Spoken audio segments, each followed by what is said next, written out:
나누어서 말씀을 드릴게요. 하나는 이미 말씀드렸어요. 인권이고 공공선이기 때문이고, 두 번째는 문해가 더 나은 사회를 만드는 에너지원으로서 이미 많은 학자들이 증명을 해놨습니다. 세 번째는 선생님들 현장에서 너무 느끼시겠지만 이 문해가 굉장히 달성하기 어려운 목표예요. 그렇기 때문에 전 세계가 15년 동안 같이 노력하자 이렇게 선언을 한 거죠. 이거는 제가 말씀드렸으니까 이 부분은 넘어갈게요. 그래서 제가 계속 학습할 수 있는 권리 말씀드렸잖아요. 학습할 수 있는 권리가 인권이다 이렇게 전 세계가 지금 이야기를 하고 있는데, 이 학습권의 주요한 파트 중에 하나가, 가장 기본적인 파트 중에 하나가 읽고 쓸 수 있는 권리예요. 그래서 전 세계적으로 누구나 읽고 쓸 수 있는 것을 권리로 갖고 있고 이것을 보장해 줘야 된다라는 것이 학습권의 중요한 내용이고, 이 학습권이 왜 중요하냐면 경제, 정치, 사회, 문화적 권리를 행사할 수 있는 가장 기본이 되는 권리입니다. 사실 투표만 해도 선생님들 가장 대표적인 권리가, 정치적 권리가 저희가 선거권이잖아요. 근데 투표도 읽을 수 있어야 제대로 된 후보를 사실 선택을 할 수가 있는 거고, 그렇기 때문에 이 문해가 이러한 모든 정치, 사회, 문화적 권리를 수행할 수 있게 하기 위해서 가장 밑바탕이 되는 그런 근본 권리다라고 저희가 다 인식을 하고 있습니다. 아이고, 좀 앞으로 넘어가 주시겠어요? 더 넘어가 주세요. 더 앞으로 가주셔야 될 것 같아요. 계속 앞으로 주세요. 네, 더 앞으로 가주세요. 네, 여기서, 네, 그 다음 27페이지부터. 감사합니다.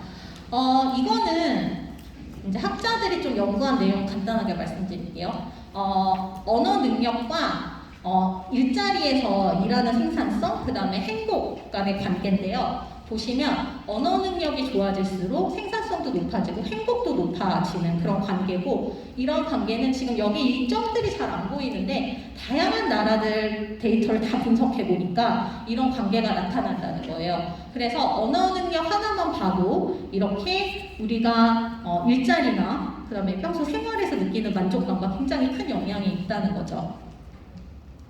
그리고 문해 영향을 봤더니 산모 사망률을 낮추는데 굉장히 큰 영향이 있다고 해요. 왜 그럴까요? 최소한 글을 읽고 쓸 수 있는 산모는 임신 기간에 본인의 건강을 관리할 수 있는 다양한 정보를 찾아서 잘 이해를 할 수가 있다는 거죠. 그렇기 때문에 이 자료를 이해할 수 있는 문해 능력이 사망률과도 굉장히 큰 관계가 있다라고 이야기를 하고 있고, 빈곤율과도 굉장히 큰 관계가 있다는 거예요. 그래서 저소득 국가의 모든 청소년이 기초문의 역량만 보유한다면 빈곤율이 12%나 확 감소할 거다라고 예측을 하고 있고, 그 다음에 국가의 1인당 GDP도 1300%나 높아질 가능성이 있다라는 것을 학자들이 다 계산을 했어요. 그래서 단순히 글을 읽고 쓰는 문제가 개인의 문제가 아니라 이것은 한 사회의 부를 결정하는 굉장히 중요한 영향을 가진 원인으로 이제 다 연구 결과까지 밝혀졌죠. 그런데 사실 앞서서 말씀드렸지만 15년 동안 문해를 위해서 같이 노력을 하겠습니다 결심을 했다고 말씀을 드렸잖아요. 근데 이번만 처음 결심을 한 게 아니에요. 사실 보시면 2000년대 초반부터 전 세계가 이미 한번 같이 노력을 합시다 라고 모여서 선언을 했어요. 그게 저희가 MDG라고 하는데 새천년 개발 목표라고 하는데, 그 새천년 개발 목표를 통해서도 같이 문해를 줄여봅시다 라고 노력을 했어요. 그런데 아직도 전 세계에서 7억 7,300만 명이 읽고 쓰고 생활하기를 못하고 있다고 합니다. 그리고 코로나 이후에 지금 청소년까지 그 문제가 굉장히 확대돼서 지금 초중등 학생 중 1억 100만 명이 읽는데 문제를 갖고 있다고 해요. 그래서 전 세계가 다 같이 이렇게 15년 동안 노력을 하고 또 15년 노력하자고 했는데 결과가 되게 생각보다 초라하죠. 전 세계에 여전히 24%의 인구가 읽고 쓰고 생활하기를 못하는 상황이에요. 근데 이 와중에 전 세계 국가들이 봤을 때 굉장히 한 줄기 빛이 있어요. 한 나라의 사례가 어느 나라일까요? 대한민국입니다. 대한민국이 사실 문해교육 현장에서는 BTS 저리 가라할 거예요. 그래서 제가 제목을 대한민국은 전 세계 문해교육의 아이돌이다. 그래서 제가 외국 나가서 저 한국에서 왔습니다 이러면 다 한국은 도대체 어떻게 하냐고 얘기 좀 해달라고 이런 일을 진짜 많이 하세요.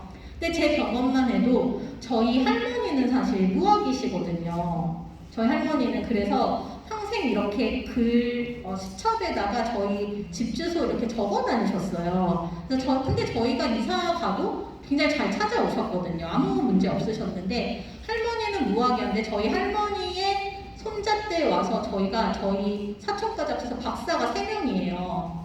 그러니까 벌써 2세대 건너니까 무학에서 박사학위까지. 그래서 이렇게 급격하게 팽창한 나라 사례가 사실 없다는 거죠. 그래서 실제로 1930년대 우리나라 비문해율은 77%예요.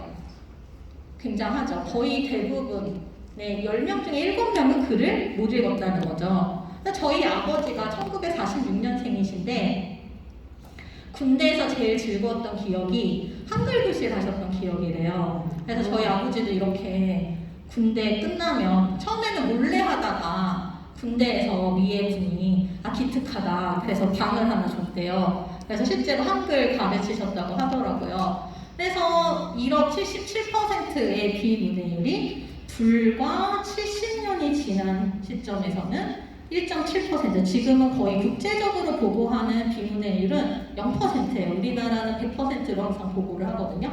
그래서 전 세계에서 이런 급격한 발전 사례가 없기 때문에 항상 궁금해해요. 도대체 한국은 어떻게 하니? 이러면서. 그리고 보시면 읽고 쓰는 능력뿐만 아니라 ICT 같은 것도 엄청나게 잘해서 보시면 색깔이 진할수록 ICT 같은 걸 잘하는 나라예요. 그런데 까만 데가 거의 안 보이죠. 그런데 유독 까만 데가 보이는 데가 있죠. 대한민국입니다. 그래서 읽고 쓰는 것도 잘하는데 ICT도 이렇게 잘해? 이러면서 굉장히 놀래죠. 근데 어떠세요? 보시면?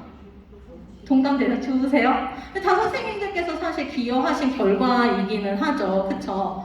근데 저희가 볼 때는 이거 자만하면 안 되는데 늘 이렇게 이야기를 하죠. 그래서 수치는 본부장님께서 앞서서 말씀 주셔가지고 제가 사실 사회생활하는데 문제를 겪는 문해 수준을 가진 사람이 890만 명, 그리고 글을 읽지 못하는 분들이 200만 명으로 추산을 지금 하고 있습니다. 그래서 여전히 문해 교육은 굉장한 지원이 필요한 분야죠. 그리고 특히나 지금 문제가 되는 거는 격차가 있다는 거죠. 그렇죠. 선생님들 지금 현장 가시면 어떠세요? 남자 학습자가 많으세요? 여자 학습자가 많으세요?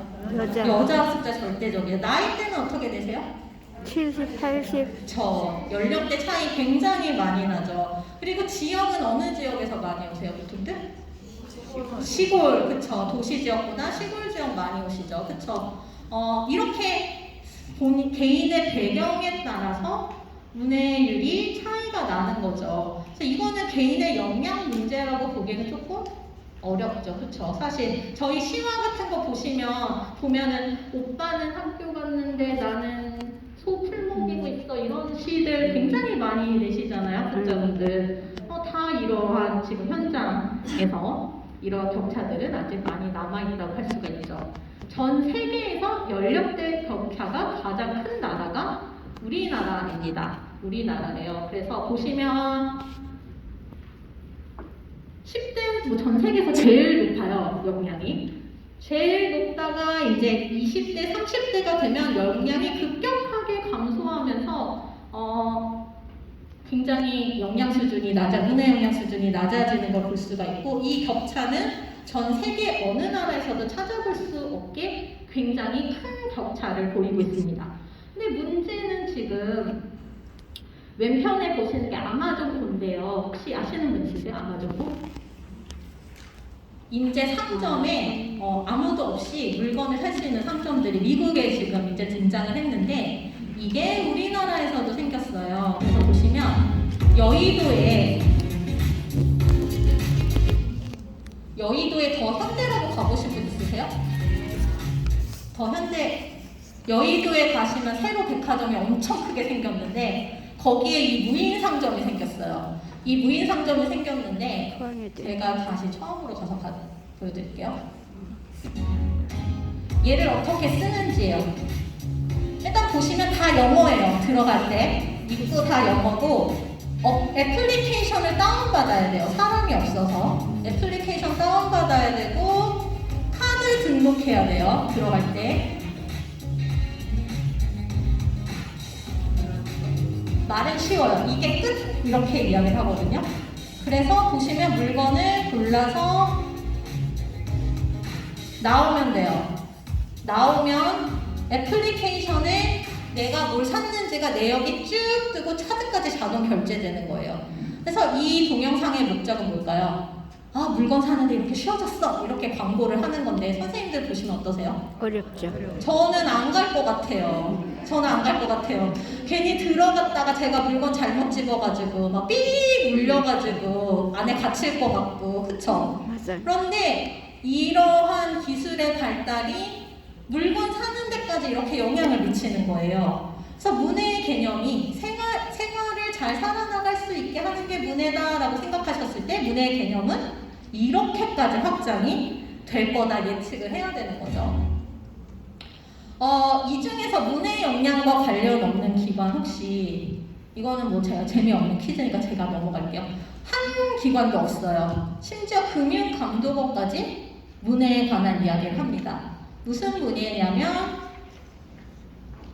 재정문의예요. 그래서 선생님들 요새 피싱 안 당하게 하려면 카드랑 이런 거 잘 알아야 되잖아요. 계좌 만들고 이런 것까지 금융감독원에서 지금 이야기를 하고 있어요. 그래서 우리나라에서 기관 중에서 문해에 관해서 이야기 안 하는 기관이 없고 문해에 관련된 개념은 미디어 문해, 환경 문해, 뭐 정보 문해 어마어마하게 넘어가고 확장이 되고 있는데요. 심지어 이제 코로나 때문에 디지털 헬스 리터러시라는 것도 생겼어요. 그래서 온라인상에서 건강에 관한 정보들을 잘 캐치해서 본인의 건강에서 잘 활용할 수 있도록 하는 그런 능력을 디지털 헬스 리터러시다 이렇게 이야기를 하고 있고 이제는 AI 리터러시라는 말도 나왔어요.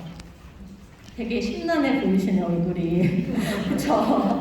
이제는 AI를 이해하는 것도 문해다라고 이야기해서 이 문해의 개념이 얼마나 빠른 속도로 확산이 되고 있는지 잘 관심을 가지고 봐주셔야 됩니다.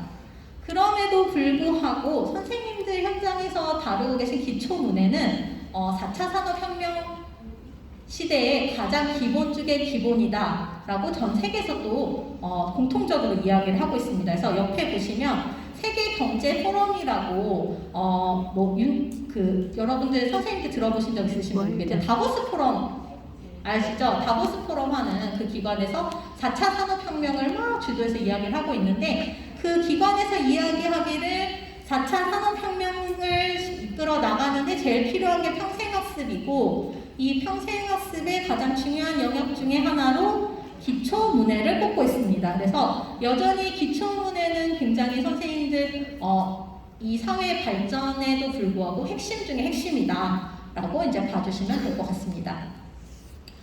그러면 이제 앞서서 말씀드렸듯이 우리 법에서도 이렇게 문해교육과 평생교육 중요하게 다루고 있고 전 국제적으로도 굉장히 중요하게 다루고 있는데 우리 정책 속에서 어떻게 이야기를 하고 있는지 조금 말씀을 드릴게요. 근데 이미 익숙하시죠? 평생교육법은 선생님들 많이 익숙하시다고 하시니까 법은 제가 짤막짤막하게 그냥 보여드리고 지나가도록 하겠습니다. 저희 평생교육법에 보시면 제6장은 문해교육에 관한 내용으로만 이루어져 있어요. 그래서 문해교육을 실시하고 문해교육센터 만들고 교육과정, 종합정보 시스템에 관련된 내용으로 다루어지고 있는데 여기서 좀 강조드리고 싶은 것은 평생교육법 제39조에서 국가와 지방자치단체는 문해 기초능력을 높이기 위해서 노력해야 된다. 책임으로, 역할로 규정을 하고 있습니다. 그래서 보시면 시도나 시군구 평생교육 조례에 문해교육 관련된 내용들이 많이 담겨져 있거든요. 그래서 선생님들이 하시는 활동들은 국가가 당연히, 지방자치단체가 당연히 해야 될 활동이고 그 활동을 현장에서 위임받아서 실천하신다라고 생각을 해 주시면 될 것 같아요. 그리고 저희 지원체제 있는 거 아시죠? 국가문해교육센터라고 들어보신 분 있으세요? 네, 다 아시죠? 국가문해교육센터 어디 있는지 다 아세요? 국가평생교육진흥원에서 국가문해교육센터를 운영을 하고 있어요. 그래서 여기서 하는 거는 선생님들 문해교육 지원 프로그램 같은 거 하시잖아요. 그런 것들 지원해주고, 그 다음에 문해교육의 달 행사 같은 거, 광화문의 그 세종문화회관 앞에서 항상 시화전 하잖아요. 이런 것들도 다 이 국가문해교육센터에서 하고 있는데요. 우리 지금 체제를 보면은 국가부터 이제 기관, 선생님들 계시는 기관까지 국가, 시도, 시군구, 기관으로 내려가는 체제이고, 국가는 교육과 말씀드렸던 국가문해센터가 있고, 지금 시도 단위에서는 지금 선생님들 같이 함께 하시고 계시는 경상북도 문해교육 지원센터가 시도 단위에서는 선생님들의 이제 지원을 담당해드리는 역할을 합니다. 그리고 시군구는 기초자치단체. 그래서 국가부터 기관까지 서로 손발 맞춰 나가면서 평생교육 정책은 저희가 추진을 하고 있어요. 선생님들 문해교원 받으시는 거 그냥 이루어지는 게 아니죠. 다 이것도 법에 들어가 있습니다. 다 법에 이러한 자격을 갖춘 사람을 문해교원으로 할 수 있습니다 라고 지정을 하고 있어요. 왜 이렇게 할까요? 선생님들이 자격을 갖추신 선생님들이 활동을 안 하시면 그 과정은 학력 인정 과정으로 인정을 받을 수가 없어요. 그래서 적절한 자격을 갖춘 문해교원들이 활동하는 그런 기관을 학력 인정 기관으로 지정할 수 있다라고 이제 법에서 이렇게 다 또 지정을 하고 있습니다. 법에서만 하는 것이 아니라 국가에서 또 정책 계획으로도 이렇게 문해교육을 열심히 하겠다는 걸 밝히고 있어요. 그래서 혹시 평생교육 진흥 기본계획이라고 들어보신 분 있으세요? 이거는 아직 안 들어보셨나요? 국가에서 5년마다 계획을 세워요. 5년 동안 우리 평생교육 이런 거 하겠습니다 라고 해서 누가 세울까요? 국가 평생교육 진흥 기본계획이니까 누가 만들면 좋을까요? 교육부 맞습니다. 여기 써있네요, 정답이. 교육부가 만들고 있어요. 5년마다 세우고 있고, 지금은 제4차 평생교육 기본계획이 이번 해까지 추진이 될 예정인데요. 여기 보시면은 이제, 새로운 계획은 내년에 발표돼요. 그래서 내년에 무슨 계획 발표되는지 조금 기대를 해 보시면 좋을 것 같은데, 우리 문해교육은 지금, 저희가 1번 과제가 항상 제일 중요하거든요. 근데 1번 과제에서 두 번째 소과제가 이 문해교육이에요.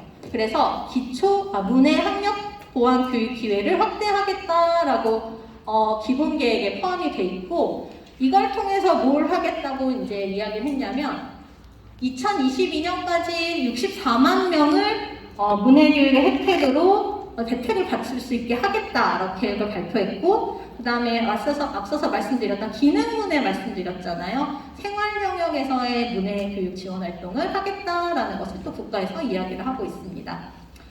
그리고 교육부에서 매년 성인문해 활성화 지원 기본 계획을 발표를 해요. 선생님들 지금 참여하시는 활동이 그냥 이루어지는 것이 아니라 다 이렇게 국가에서 세우는 5년 계획이 있으면 매년 교육부에서 세우는 또 계획을 통해서 선생님들이 이제 참여하시는 활동들이 또 이렇게 지원이 되는데요. 오늘 참여하시는 교육도 이 올해 계획에 중점사항으로 포함이 돼 있어요. 그래서 문해교원의 보수교육과정 같은 것들을 열심히 지원하겠다라는 것도 이 교육부의 올해 계획 안에 포함된 활동이라고 보시면 될 것 같습니다.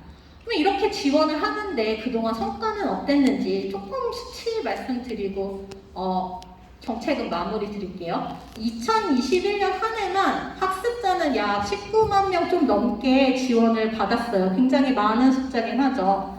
교과서 지원까지 이렇게 다 받으신 분까지 합치면 76만 명 정도 국가의 지원을 받았다고 해요. 그래서 그리고 성인문해교육 프로그램을 지금까지 이수하신 학습자들 56만 명 정도 된대요. 굉장히 열심히 저희가 추진했고 다 현장에 계신 선생님들께서 이 56만 명을 키워내신 거예요.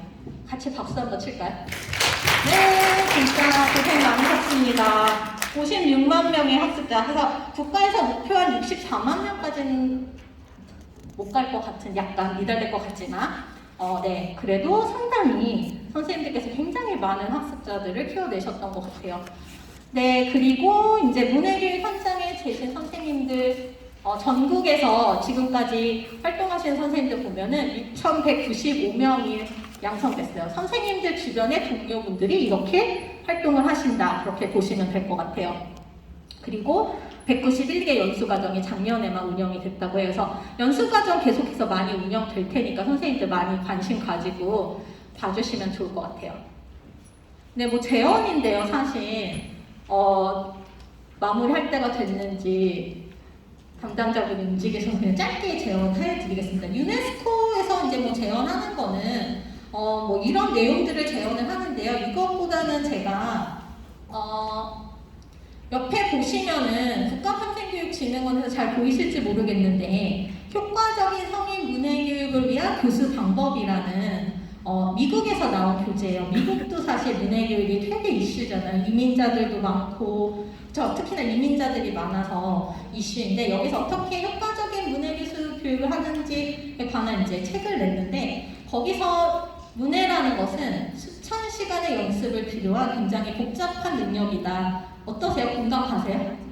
네, 공감 가시죠. 정말 복잡한 능력이다 라고 이야기합니다. 그러면 우리가 효과적으로 문해교육을 하기 위해서 뭐가 필요한지 교수학습 활동에 대한 이해가 필요하고 일단 그쵸? 그 다음에 학습자로서 앞서서 제가 성인의 특징을 말씀드렸잖아요. 자기주도적이고 경험을 많은 사람이고 그 다음에 실생활에 당장 필요한 지식에 더 많이 관심을 갖는 그런 성인들 그 다음에 성인의 신체적 특성들, 뭐 눈이 점점 안 좋아지시고, 그쵸? 시력이 저하되고, 청각이나 이런 것도 같이 저하되고, 뭐 이러한 신체적인 특징까지 다 우리가 문해교육 현장에서 이해를 해야 된다라고 보죠. 그 다음에 어떻게 하면 그러면 효과적으로 우리가 문해교육에서 우리 문해교육에서 어떻게 효과적인 방법을 통해서 전달을 할 것인가 여기에 대해서 또 선생님들이 잘 이해를 하고 계셔야겠죠.